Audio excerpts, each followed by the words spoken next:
London, January 8, 1900. Dear Joe, Mental telegraphy has scored another.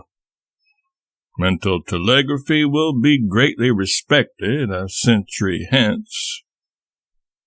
By the accident of writing my sister and describing to her the remarkable cures made by Kellgren with his hands and without drugs, I brought upon myself a quite stunning surprise.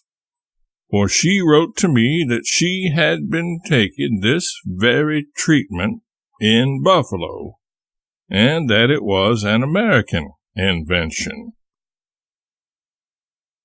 Well, it does really turn out that Dr. Still, in the middle of Kansas, in a village, began to experiment in 1874, only 5 years after Kellgren began the same work obscurely in the village of Gotha in Germany. Dr. Still seems to be an honest man.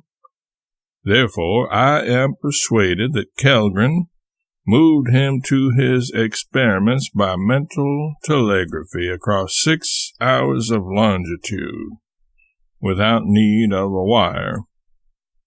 By the time Still began to experiment, Kellgren had completed his development of the principles of his system and established himself in a good practice in London, 1874, and was in good shape to convey his discovery to Kansas, mental telegraphically. Yes, I was greatly surprised to find that my mare's nest was much in arrears, that this new science was well known in America under the name of osteopathy. Since then, I find that in the past 3 years, it has got itself legalized in 14 states, in spite of the opposition of the physicians, that it has established 20 osteopathic schools and colleges, that among its students are 75 allopathic physicians, that there is a school in Boston and another in Philadelphia, that there are about 100 students in the parent college, Dr. Still's at Kirksville, Missouri, and that there are about 2,000 graduates practicing in America. Dear me, there are not 30 in Europe.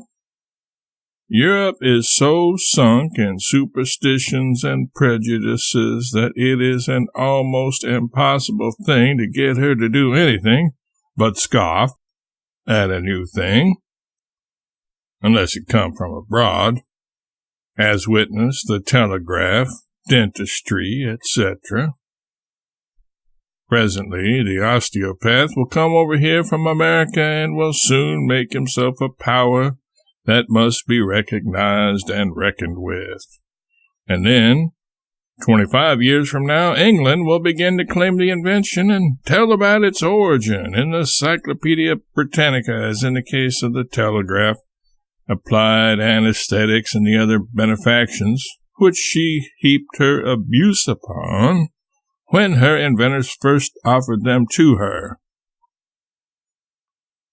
I cannot help feeling rather inordinately proud of America for the gay and hearty way in which she takes hold of any new thing that comes along and gives it a first-rate trial. Many an ass in America is getting a deal of benefit out of X-Science's new exploitation of an age-old healing principle, faith, combined with the patient's imagination. Let it boom along. I have no objection. Let them call it by what name they choose, so long as it does helpful work among the class which is numerically vastly the largest bulk of the human race. In other words, the fools, the idiots, the puddin'heads. We do not guess. We know that 9 in 10 of the species are puddinheads. We know it by various evidences, and one of them is that for ages the race has respected and almost venerated the physician's grotesque system, the emptying of miscellaneous and harmful drugs into a person's stomach to remove ailments which in many cases the drugs could not reach at all. In many cases could reach and help, but only at cost of damage to some other part of the man, and in the remainder of the cases the drug either retarded the cure or the disease was cured by nature in spite of the nostrums. The doctor's insane system has not only been permitted to continue its follies for ages, but has been protected by the state and made a close monopoly, an infamous thing, a crime against a free man's proper right to choose his own assassin or his own method of defending his body against disease and death. And yet, at the same time, with curious and senile inconsistency, the state has allowed the man to choose his own assassin in one detail, the patent medicine detail, making itself the protector of that perilous business, collecting money out of it, and appointing no committee of experts to examine the medicines and forbid them when extra dangerous. Really, when a man can prove that he is not a jackass, I think he is in the way to prove that he is no legitimate member of the race. I have by me a list of 52 human ailments, common ones, and in this list I count 19 which the physician's art cannot cure. But there isn't one which osteopathy or Kellgren cannot cure if the patient comes early. 15 years ago, I had a deep reverence for the physician and the surgeon, but 6 months of closely watching the Kellgren business has revolutionized all that, and now I have neither reverence nor respect for the physician's trade, and scarcely any for the surgeons. I am convinced that of all quackeries, the physician's is the grotesquest and the silliest, and they know they are shams and humbugs.